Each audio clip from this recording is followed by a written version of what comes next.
live with Dragon. Welcome back to the channel. I was traveling last week, so bit of a lull in terms of content, but I have my notes in front of me. I want to talk about my story to give some context for some of the viewers who are new to the channel, understand a little bit about the Dragon and some of the things he's had to overcome. I don't think my story or my struggle is necessarily like the craziest thing in the world. I do think it tested me personally, and that struggle inevitably, although it sucked spiritually, physically, and mentally, it was inevitably made me the man that I am today. So, and I think ultimately, when we go through these really difficult times, it does change us, and how we approach this, I guess from a mentality standpoint, is how we come out on the other end. So I want to, kind of cover some of the things that I've had to deal with over the course of my adult life that have shaped me to who I am today. And also, as the coach and, athlete that I aspire to be. So let's take a step back to, you guys obviously know that I've had struggles with disc herniations. I want to kind of give you a little bit more chronological timeline of how things started happening. So, when I was a junior in college, I tore my ACL and my meniscus all in one shot. I was an athlete. I was experiencing some knee pain leading up to that game. I had some injections to help manage inflammation. Obviously, the goal as athletes is you want to be able to provide, you want to help the team out. You want to play, and you want to get it done for your family. So, made those decisions, didn't sit out, played, blew my knee out, and I tried to recover as fast as I possibly could to then inevitably play my senior year. But unfortunately, timeline-wise, it was tight. So I think I created an asymmetry that led to some lower back pain that basically continued to progress. During this time too, I'd fallen in love with weight training. I was getting stronger. I liked the man that I was becoming in the gym. I could see physical change that was carrying over into my daily life. So I was trying to manage both, the athlete work-life balance, the student work-life balance, and also trying to get stronger in the gym. Unfortunately, sustained a herniated disc in the process.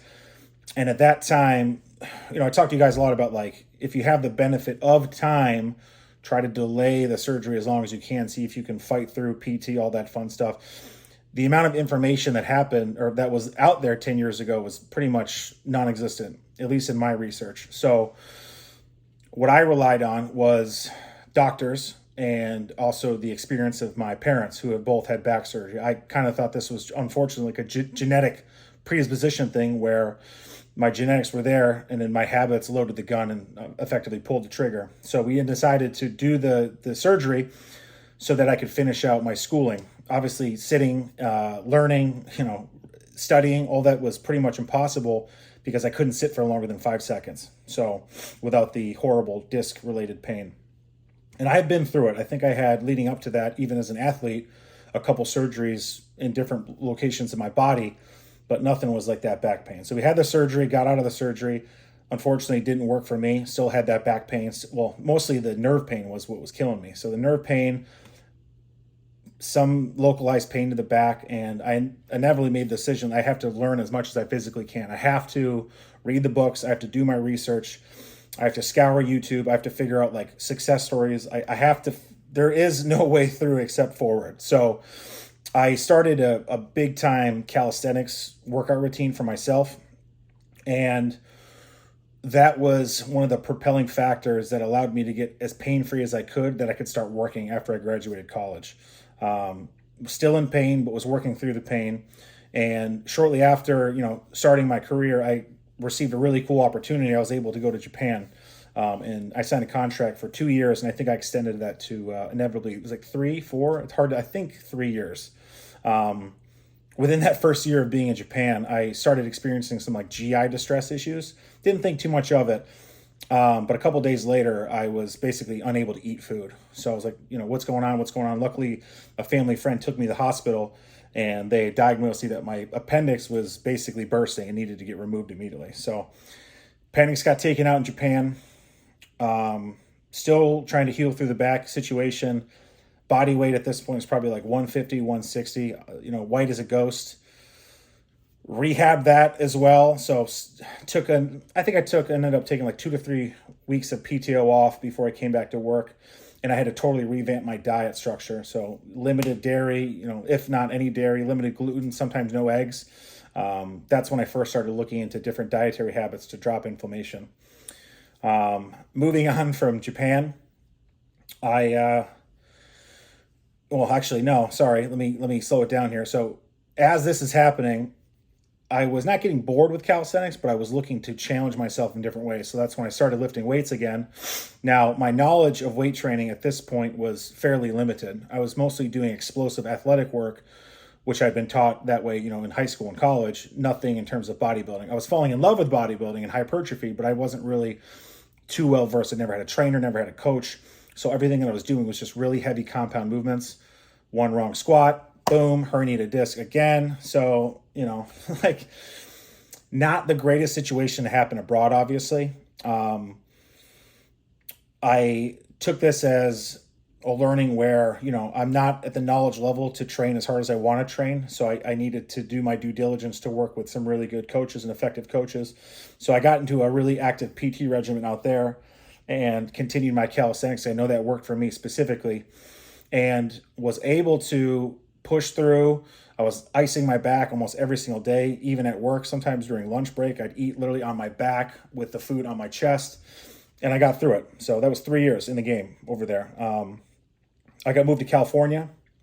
That's when I started working with like different people who were in that training sphere, and learned a lot about hypertrophy in the meantime through YouTube and a little bit of hands-on training.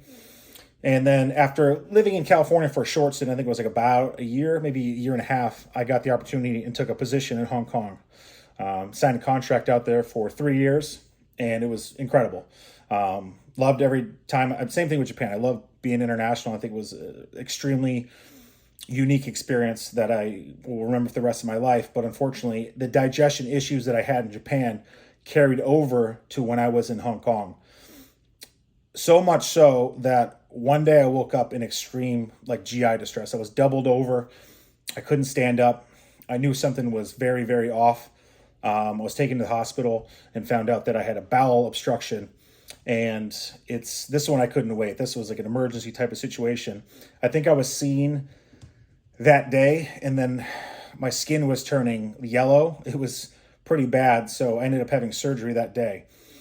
When I woke up from that surgery, I actually had a colostomy bag inputted on my right side, and I still have that scar to this day. So they couldn't finish the surgery. I was too ill. They were scared that I was going to die on the surgery table, so they had to do what they needed to do just to keep me, I guess, at a baseline, let the insides heal under the medication, and then a week later I would have the surgery again. So they said that you might have the colostomy bag, you might not. So going into there, again, some language barriers.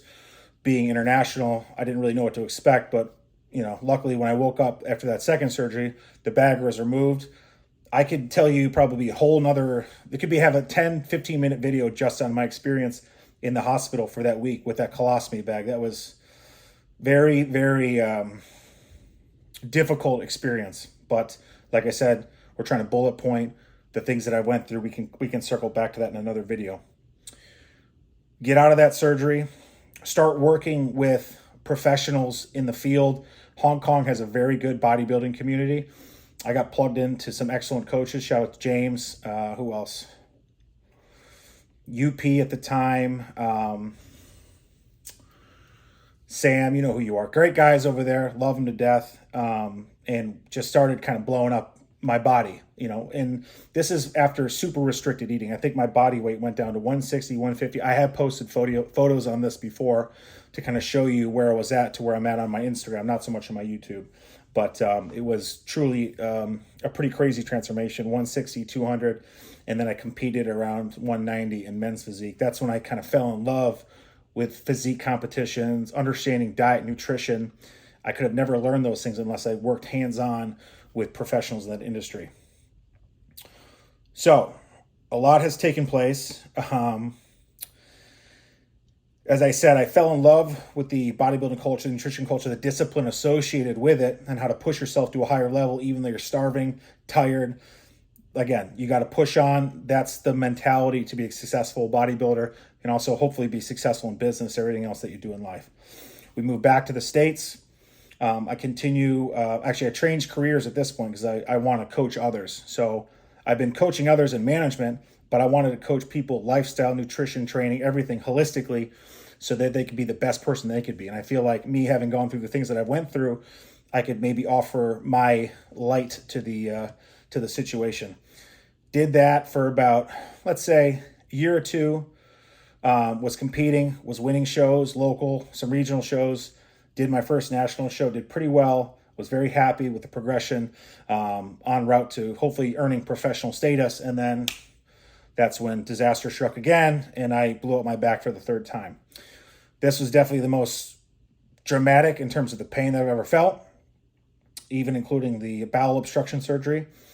And I've been combating that now since April, and it's, I believe, November now. So like I said, right now, mostly pain-free. There is some residual pain at night, but excuse me, training intensity is starting to ramp up. My body weight is responding. My appetite is increasing. The weights are moving and increasing. Volume is driving up. Overall, I can't complain. I'm now 240 pounds. The goal is to get back to 250, 260. We'll kind of see what happens with goals of competing in 2024, hopefully mid to late year. So I'm explaining this to you guys because, this channel is about overcoming herniated discs, but I think that the overarching theme of the channel is just overcoming obstacles in general, okay? We're all going to be presented with difficulties in our lives, and I see this from a coaching standpoint. When, I assign a program, it's not easy on purpose, right? It's not going to be perfect, but any step in the right direction is going to get you to where you need to get and where you want to be at. If you can stick with it, like I'm trying to showcase that there is no plan B, there's only you moving into that original plan, okay? No plan C, not no plan D, it's plan A. Hammer plan A until the cows come home. That's when you see true and authentic results. But, if you make excuses for yourself, let me have a snack here, let me miss my cardio here, maybe I'll miss a couple exercises and mobility work, you're going to reap what you sow, unfortunately. So suffering, although